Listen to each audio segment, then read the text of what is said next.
Hello guys, this is Miss Enemy Raven. Today we're reviewing a movie called The Duke. It was made in 1990. Directed by Philip Sinks. Screenplayed by Craig Delweller and story of Anne Finch and Robert Finch. Starring John Neville, James Doohan, Hunter Depper, and Jeremy Maxwell. Released in date 1990.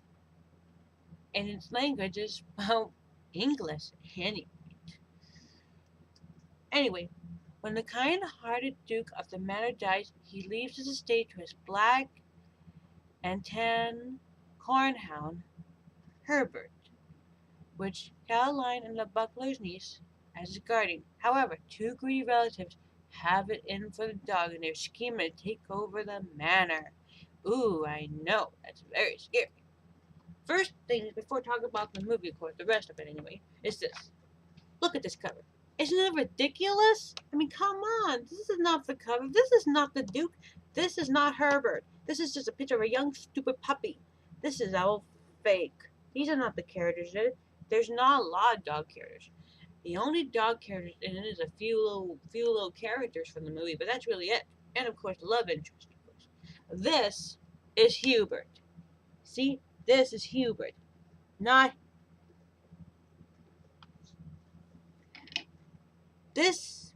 Oh, this is not Hubert, but this is Hubert. See, this is Hubert. That's not. This is Hubert. This movie was my favorite when I was little. I was so mad when they changed this cover. Ooh, they should have just put Hubert there instead of a young puppy. Just to get kids to buy it, I guess. We all bought into it. I found this when I went to Publix. As you know, I live in Florida, and it even says here too.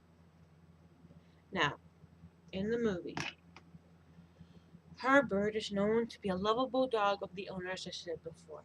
And the Buckler's niece and them have been good friends since, well, when she first arrived at the castle. And Herbert's a kind, loving dog, but the two relatives want to sneak the money away. So to convince them, they decide to do a party because every royal, when they become a king or heir of some castle or other, have to have a party. And in the party, Lady Queen Elizabeth was in it. Or you know what I mean.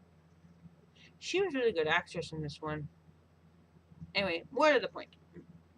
Later on, Hubert was disgraced because no one didn't remember his birthday, and the two evil relatives did, and they got their beautiful dogs to be drawn to water just to be saved by Hubert. I swear they're using that poor girl dog just to get Hubert. In the end of the story, they were going to force him to marry to get the crown jewels, but then, no. When the Buckler's niece and her friend, who is her love interest, freed her, and then she ran up to Hubert, and those two got married. Believe me, those two deserve to be a couple. More of the story is, don't steal someone's lover. Don't make them force to love someone they don't want to. Even though it was pretty at first, but she's just shallow in the end. This was my favorite movie when I was at least 10 years old. Yeah, 10 memory. More of the point is, though, I hate the cover of this movie, but I love the movie. Dogs, man's best friend. I am an animal. When I first watched this, well, you know what I mean. Then, years later on, I showed this to my dogs, yeah. My dog, my little puppy, as you know, loved the movie. Anyway, this movie was awesome. Even though it had its few cliches, well, main relatives, of course, that relatives would turn out to be evil. But then, in the end, Hubert wins the love, and so did the Buckler's niece. And believe me, this movie had a lot of heart. And now, that's my review for today. And now, everybody, adios, amigos.